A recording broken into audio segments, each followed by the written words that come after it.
प्रसंग चल रहा है भगवान के प्रिय सखा अर्जुन भगवान व्यासदेव जी द्वारा प्राप्त प्रतिस्मृति विद्या के प्रभाव से युक्त होकर कैलाशपति भगवान महादेव जी की आराधना करके पाशुपतास्त्र प्राप्त किया, जो अत्यंत दुर्लभ है। महादेव जी के शरीर का स्पर्श हुआ, बाहु युद्ध में महादेव जी की कृपा प्राप्त हुई।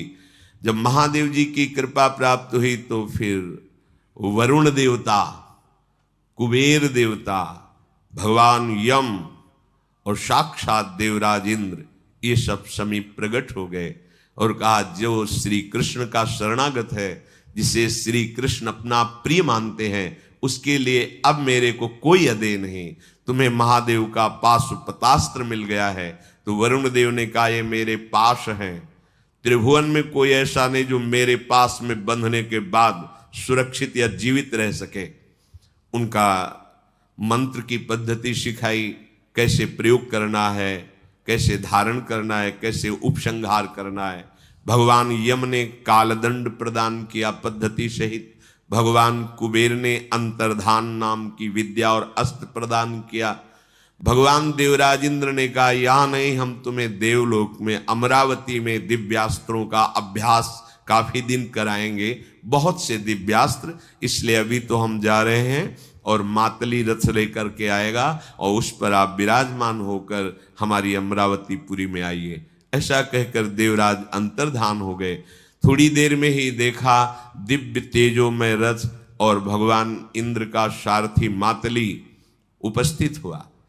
गंगा में स्नान करके, ऋषियों को प्रणाम करके, हिमालय की वंदना करके, भगवान शंकर को प्रणाम करके, अपने प्राण प्रिय सखा श्री कृष्ण का स्मरण करके रथ पर आरूढ़ हुए। वायु गति से आकाश मार्ग से रथ चला। बहुत सी दिव्यताएं जो वर्णन की गई पीछे अर्जुन ने देखा। अब वो प्रधान द्वार पर पहुंचे तो मानो विशाल पर्वत खड़ा हो, ऐसे श्वेत वर्ण का विशाल ऐरावत हाथी। इंद्र की आज्ञा से उसने मार्ग दिया, स्वर्ग में प्रवेश किया।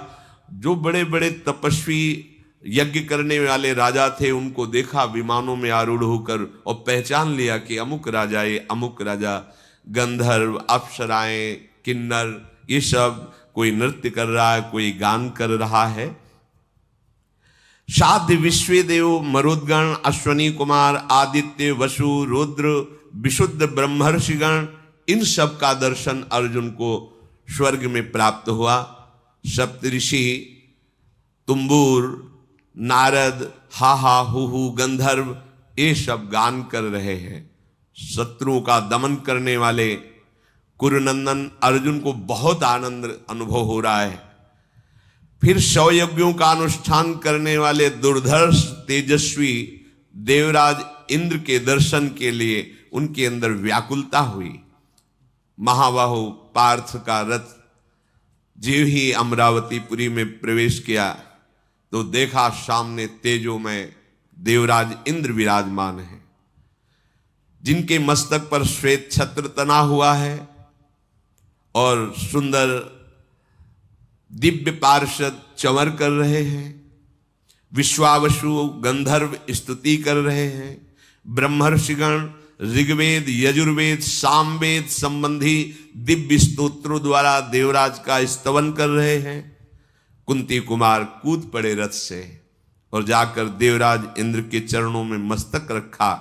देवराज इंद्र ने अपनी पवित्र भुजाओं से अर्जुन को हृदय से लगाया।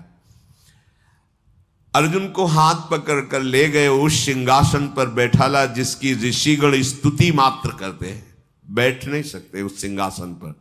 देवराज के सिंहासन त्रिभुवन पति पद पर केवल 100 अश्वमेध यज्ञ, 100 राजसु यज्ञ और निष्पाप निर्विकार जब यहां से होके तब वो इंद्र पद प्राप्त करता है। उसमें ऐसे नहीं कि कोई भी ऋषि या महात्मा बैठ सके, ऐसा नहीं। शत्रुवीरों का संहार करने वाले अर्जुन का हाथ पकड़कर देवराज ने अपने साथ सिंहासन पर बैठाला, मस्तक सूंघा और अर्जुन को बार बार अपने कर का देवराज इंद्र के हाथ में अमृत स्राव होता है, अमृतसावी कहते हैं, वो ऐसे ऐसे बहुत अपार बल की वृद्धि हो रही, बड़ा आनंद अनुभव हो रहा है अर्जुन को। वृत्तासुर का वध करने वाले, वज्र को धारण करने वाले अर्जुन के मुख का स्पर्श करते, जैसे कोई अपने बालक को दुलार करता है, ऐसे देवराज इंद्र वज्रधारी इंद्र के द्वारा बार बार दुलार करते देखकर पूरी सभा आश्चर्यचकित हो रही कि ऐसा सम्मान अमरावतीपुरी में देवराज इंद्र ने आज तक किसी का नहीं किया जैसा अर्जुन का किया। अर्जुन सिंहासन पर देवराज इंद्र के बराबर बैठे हुए हैं, उसी सिंहासन पर गंधर्वाद शाम गान कर रहे हैं। घृताची, मेनका, रंभा, पूर्वचित्ती, स्वयं प्रभा, उर्वशी, मिश्रकेशी, दंडगौरी, वरुथनी, गोपाली, सहजन्या, कुंभयोनी, प्रजागरा, चित्रसेना, चित्रलेखा, सहा, मधुश्वरा, ऐसी सहस्त्रों अप्सराएं इतनी सुंदर कि एक ऋषि को मोहित करने के लिए एक ही अप्सरा काफी। वो ऋषि जो शब्द, स्पर्श, रूप, रस, गंध पर विजय प्राप्त कर चुके हैं, वो नृत्य कर रही है। तदनंतर देवराज इंद्र का अभिप्राय जान करके देवताओं और गंधर्वों ने पूजन सामग्री लाकर सिंहासन पर बैठे हुए अर्जुन का पूजन किया। अर्घपाद्य देवताओं से प्राप्त कर रहे हैं अर्जुन। इंद्र भवन में पूजा करके फिर उनको पधराया गया। देव समुदाय पूजन कर रहा है अर्जुन का, ये बड़े बड़े ऋषि जन देख रहे हैं। सबके मन में हो रहा है ऐसा कौन सा तप अर्जुन ने किया है जो ये बात मिल रही है। जैसे देवराज इंद्र का पूजन, ऐसे देवता पूजन कर रहे हैं अर्जुन का। महाराज देवराज इंद्र हाथ पकड़ करके अपने भवन में ले गए। रात विश्राम हुई। प्रातः अर्जुन से कहा कि तुम्हें यहां दिव्यास्त्र प्राप्त करने के लिए भगवान व्यास देव जी ने भेजा है। जिसके प्रिय मित्र श्री कृष्ण, उसके लिए कुछ दुर्लभ नहीं। देखो शास्त्रों में जैसे लिखा है कि मुझे परमेष्ठी पद नहीं चाहिए ब्रह्मा का, मुझे देवराज इंद्र का पद नहीं चाहिए, योग की सिद्धियां नहीं चाहिए, फिर मृत्यु लोक का सम्राट पद की क्या बात। हे हरि, मुझे आपके चरणों की सेवा चाहिए। जो प्रभु श्री कृष्ण का भक्त है वो इतना महान है कि ब्रह्मा जी भी नमस्कार करते हैं। देवराज इंद्र पद क्या है तो मायाकृत ही ना, समय के अनुसार ही है, इसके बाद बदल जाएंगे देवराज। देवराज एक पद भी है, किसी व्यक्ति का नाम नहीं है। परमेष्ठी जैसे एक पद है, जैसे प्रधानमंत्री पद है, ऐसे ही इंद्र पद है, बहुत से बदलते रहते हैं। पुरंदर इंद्रदेव के यहां 5 वर्ष तक अर्जुन ने निवास किया। बहुत से दिव्यास्त्रों की उनको शिक्षा दी गई। कुंती नंदन देवताओं के साथ वो वाद्य कला सीखी, वो गान, वो नृत्य जो मृत्युलोक में है ही नहीं। पुरंदर ने अर्थात इंद्र जी ने अर्जुन को कहा, एक तुम्हारे लिए बहुत आवश्यक है, तुम यहां आए हो तो दिव्य कोई भी गुण नहीं बचना चाहिए, सब सीख लो।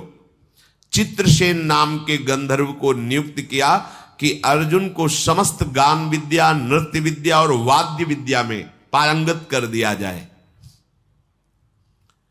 अर्जुन ऐसे सुख में रहते हुए भी जब दुशासन का वो रूप सामने आता है कि द्रौपदी रो रही और सभा में उसके वस्त्र खींचे तो जल जाते हैं। जब कर्ण के वो वचन याद आते हैं कि बैठा लो इसको निर्वस्त्र करके दुर्योधन की जंघा पे, तो स्वर्ग में भी उनको अशांति प्रकट हो जाती है कि कितनी जल्दी जाऊं और इन दुष्टों का विनाश करो। नित्य शिक्षा ग्रहण करके फिर संध्या काल में सिंहासन पर बैठ करके नृत्य गान वाद्य आदि जो गंधर्वगण करते हैं वो देखते थे अर्जुन। एक दिन अर्जुन सभा में बैठे हुए थे तो देखा कि उर्वशी बार बार अर्जुन की तरफ देख रही है। अर्जुन की भी दृष्टि नख से सिक तक उर्वशी पर जाती है। बार बार उर्वशी, देवराज इंद्र पार्श्व में ही बैठे थे, देखा अर्जुन की दृष्टि और उर्वशी की दृष्टि, बड़े प्रसन्न हुए। चित्रसेन गंधर्व को बुलाया और कहा, गंधर्वराज जाओ और उस उर्वशी को आदेश करो कि वो अर्जुन की सेवा में उपस्थित हो। मैंने देखा कि अर्जुन का चित्त भी लुभायमान हो रहा है और उर्वशी की भी दृष्टि अर्जुन पर है, इसलिए जाओ, उसको मेरा आदेश है वो अर्जुन की सेवा में उपस्थित हो।